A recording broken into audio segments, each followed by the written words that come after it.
What makes the ending to Rogue One so good? Let's set the scene.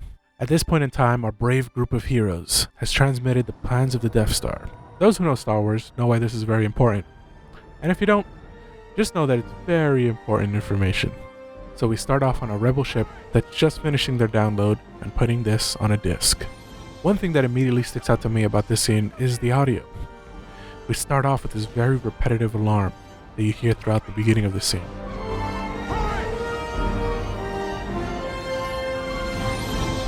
It adds to the feeling of danger and hurry. They have to get this data to safety, or else the whole mission would have been for nothing. A similar example of using audio in this fashion takes us to Interstellar. In the mountain scene, consistently, throughout the whole scene, we hear the tick of the clock. Never speeding up, never slowing down. It keeps us invested in how there is a lack of time. This alarm works in a similar fashion. It keeps reminding us that there's something wrong with the ship. That they have to get out of there before something even worse happens, before they can lose this data that it was so important in the first place. Now let's move on to the lighting. For the majority of the ship, we actually see a very bright white ship. These are the areas that are fine. They haven't been attacked.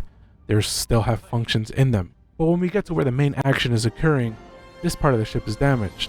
As we can see, some lights are flickering on and off, and the alarms are blaring. But the darkness is really there to conceal, to really add mystery to what could happen. Anything could be there. And this is where the magic happens. This Vader reveal is probably one of my favorite shots of all time. The rebels were patiently waiting to see what would come out of the darkness. And once the lightsaber is activated, the alarm stops, and just like that, their time was up. What makes this scene special is that we don't really see Darth Vader fighting non-Force users very often. And this really shows us how scary that can really be. We usually see fights between two Force users. Anakin fights Obi-Wan, Darth Vader fights Obi-Wan, Darth Vader fights Luke.